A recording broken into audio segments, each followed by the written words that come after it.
Kompas TV, Renata Panggalo dan juga juru kamera Bimo Wicaksana dari kawasan Mampang, Jakarta Selatan. Dari Jakarta Selatan kita menuju Jakarta Utara sudah ada rekan Nanda Aprilia.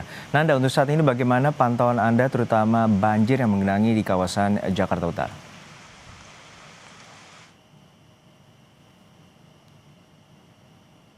Kita langsung saja kasih unjuk kepada Anda dan juga saudara. Ini kondisi di Pluit tepatnya. Oke. Lebih spesifiknya lagi di pintu keluar tol Pluit yang kalau Anda lihat sekarang di mana warga sedang berjalan ke arah sana itu merupakan jalan Pluit Raya. Nah, ini ada satu unit perahu karet yang kalau saya lihat memang di sini baru hanya ada satu yang digunakan untuk mengoperasikan dan juga membantu warga agar bisa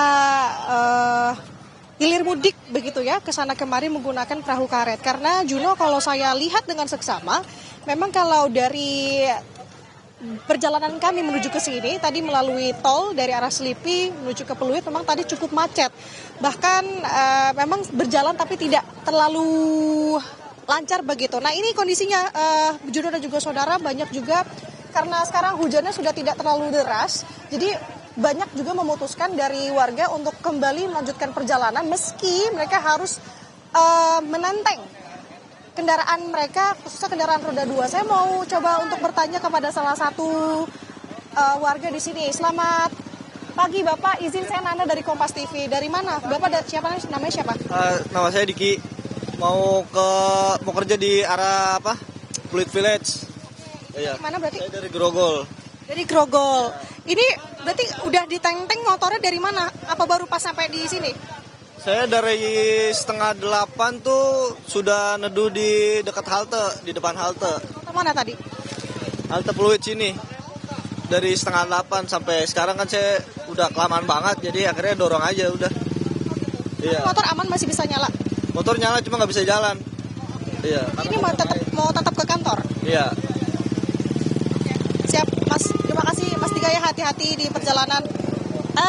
Tidak hanya motor saja, Juno dan juga saudara, sepertinya ini kendaraan, khususnya tadi ada Transjakarta juga sudah mulai melaju, perlahan memang, tapi kalau kita lihat banyak juga warga yang memilih untuk tetap berdiam diri, menunggu dan juga memastikan apakah memang bisa untuk diakses jalanannya menuju ke tempat mereka yang akan dituju.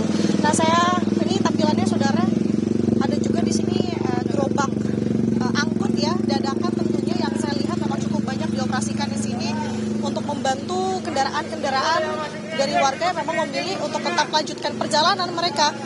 Nah, seperti ini sistemnya tadi bahkan saya melihat ada warga yang memang duduk di atas motornya untuk kemudian melanjutkan perjalanan diangkut menggunakan tadi gerobak angkut begitu. Nah, kalau menurut informasi dari warga yang tadi saya temui, Juno dan juga saudara, tepatnya dari arah yang Anda saksikan saat ini di Pluit Raya, di sana ketinggian airnya memang cukup tinggi. Berbeda di sini. Jadi kita semakin ke sana ketinggian airnya kalau tadi informasinya sepinggang orang dewasa. Jadi banyak yang memutuskan tidak bekerja dan juga kembali ke rumah masing-masing mengingat kondisi juga di sini cukup parah. Jadi banyak juga kantor-kantor yang akhirnya memulangkan pegawai-pegawai mereka untuk kembali ke rumah masing-masing. Mas, dari mana Mas? Izin Kompas TV. Mas mau kemana? Mau ke PIK. Namanya siapa Mas? Mulyadi. Mulyadi. Tadi dari mana? Dari Bogor. Dari Bogor. Ya. Ini jalan kaki dari mana tadi? Dari sono di halte sono. Halte Pluit tadi ya? Ya. Ini kondisinya memang udah cukup parah dari tadi pagi ya Mas? Iya dari tadi. Dari jam 8 saya sono nggak bisa jalan. Ini mau jalan sejauh berapa kilometer? Ya sampai itu aja ininya dikit airnya. Iya. Mas naik apa? Naik busway. Naik busway juga nggak bisa ngapa-ngapain ya Transjakarta ya? Lewat itu tol. Iya. Terima kasih Mas siapa Mas?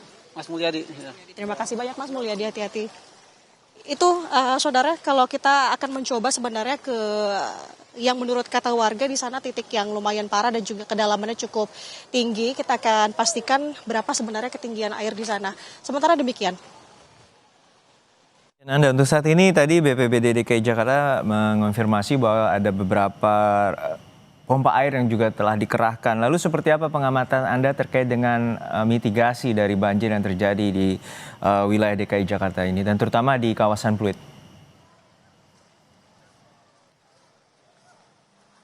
Juno, sebenarnya kalau dari pantauan saya terkait dengan mesin pompa air, saya belum melihat sama sekali di sini. Mungkin ditempatkan di titik lain, tapi kita akan coba untuk konfirmasi.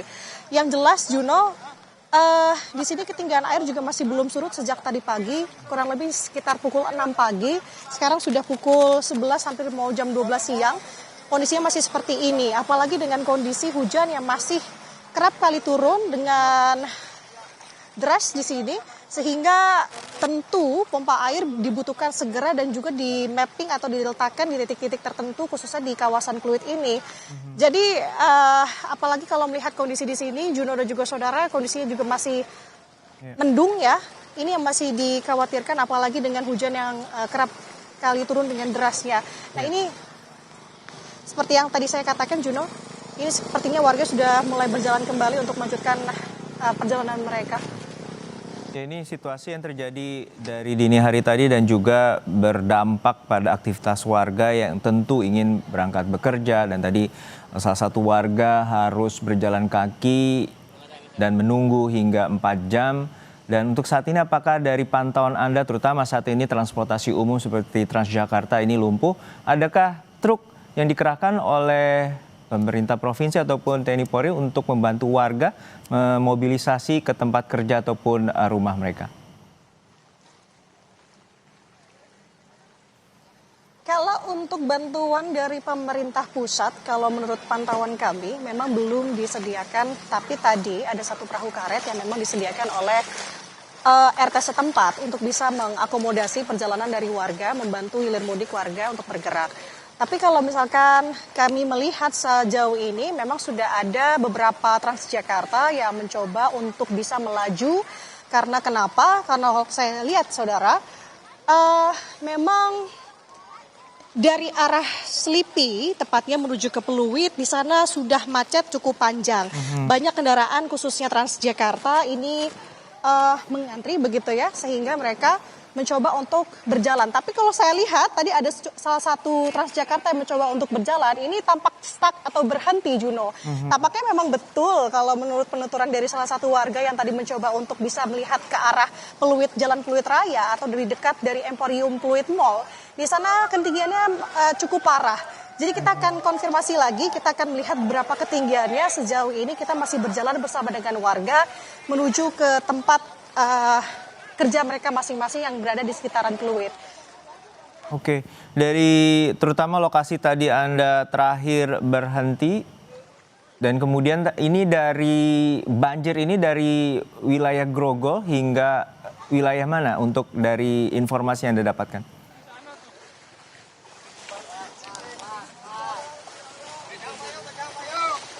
Ya, Juno, saya agak kurang mendengar pertanyaan Anda tadi, tapi yang jelas memang kalau kami melihat sekarang gerobak angkut yang diberdayakan oleh masyarakat sekitar ini sudah mulai bertambah. Tampaknya ini semakin membantu warga untuk bisa bergerak begitu. Ini salah satu contohnya yang dimana warga mencoba untuk tetap berjalan. Mbak, selamat pagi. Dengan Mbak siapa, Mbak? Nanda dari Kompas TV, izin wawancara ya. Dengan Vera. Mbak Vera dari mana mau kemana? Dari Roxy mau ke Emporium Pluit. Mau kerja di Emporium? Iya, Mbak, ini gimana kendaraannya, mogok kah? mogok sih. Iya, Tapi tetap mau kerja ke tempat kerja? tetap Udah nunggu berapa lama tadi Mbak di bawah flyover kalau saya lihat? dari itu dari jam 8. Iya, Ini udah kayak begini ya? udah macet. Sama udah banjir juga. Oke, Mbak mau jalan lagi? Oke, kita ikut sama Mbak Vera menuju tempat lokasi. Mbak, terima kasih ya, hati-hati Mbak ya. Baik. Tampaknya meski kondisi seperti ini tidak menyurutkan semangat dari warga, Juno, kalau saya lihat, bahkan mereka tetap memilih kebanyakannya untuk tetap melanjutkan ke tempat kerja mereka. Tapi kita akan lihat sebenarnya bagaimana kondisi di pertokoan ataupun mall pun sekalipun, apakah memang di sana banyak warga yang memang memilih untuk tetap melanjutkan ke tempat mereka dan juga bekerja. Ini Juno salah satunya. Tadi informasi yang saya dapat memang ada satu mobil derek yang akan diterjunkan ke sini karena ada satu mobil yang memang tidak bisa kemana-mana alias mogok seperti ini. Saya akan coba cari pengemudinya, tapi saya masih belum melihat. Ini hampir menutupi sebagian dari roda mobil, Juno dan juga saudara. Tadi juga banyak yang saya lihat memang nekat begitu ya untuk mencoba melihat bagaimana kondisi yang akhirnya dipaksa oleh warga sekitar untuk memutar balik. Karena kenapa? Dikhawatirkan tentu mobil-mobil ini dapat mogok dan juga semakin membahayakan. Salah satunya itu mobil Transjakarta yang tadi saya bilang Juno yang mencoba untuk bisa melaju. Mencoba satu Transjakarta ini juga tampaknya juga tidak bisa kemana-mana. Karena itu tadi semakin tingginya air di Jalan Pluit Raya atau tempat yang dimana Transjakarta ini akan tuju. Juno. Baik, ini menjadi catatan juga karena mobilisasi warga cukup atau relatif lumpuh, terutama transportasi umum dan juga warga terpaksa harus berjalan kaki dan juga menunggu hingga berjam-jam untuk menuju ke tempat kerja mereka. Terima kasih rekan Nanda Aprilia dari kawasan Pluit, Jakarta Utara. Dari Jakarta Utara kami akan menuju kembali ke Mampang, Jakarta Selatan terkait dengan proses evakuasi warga. Sudah ada rekan Renata Panggalo di sana. Renata, untuk saat ini bagaimana proses evakuasi warga di kawasan Mampang? Iya Juno, tadi baru saja kami mengikuti begitu ya. Evakuasi atau bisa dikatakan juga sebenarnya bantuan begitu dari petugas warga yang ingin menjemput